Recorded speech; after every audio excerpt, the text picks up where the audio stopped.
Hello everyone, this is the part 2 of my video. Nabitin ba kayo dun sa part 1? So from Manila, dumating ako dito sa Taiwan. Almost 2 hours lang yung biyahe. And yun, pagdating namin dito, dumaan kami sa another baggage screening. Lahat ng pasahero that time ay dadaan dito except kung sa Taiwan kayo bababa.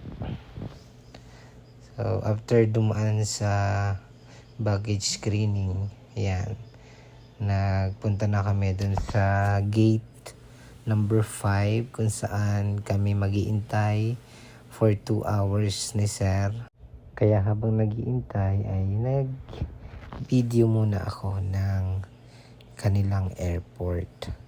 So dyan din ay palagi namin chine-check, dinodouble check ang aming passport, ang aming plane ticket kasi yung pressure kasi ng pagdadala at pagdating dyan sa airport ay minsan ay nakakahagas din.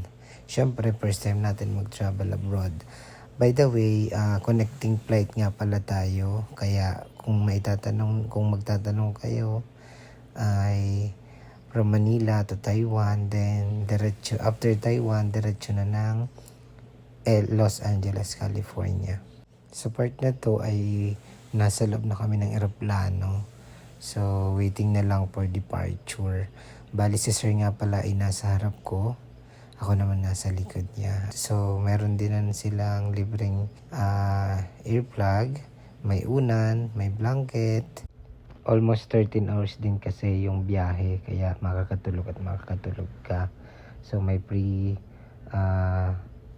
dinner and breakfast nga pala dito.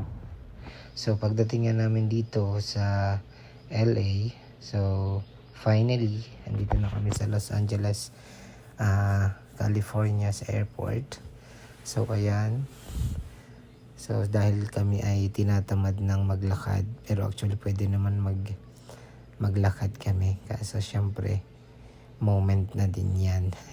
So diretso na kami niyan that time sa immigration. So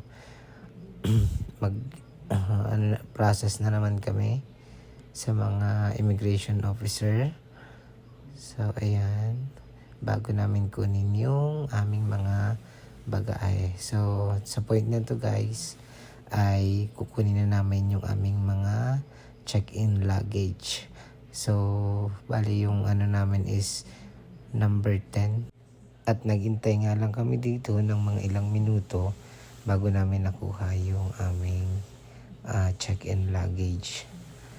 So ayan, shoutout muna sa lahat ng nanonood ng aking video. Huwag kalimutang mag-follow and subscribe. Maraming salamat.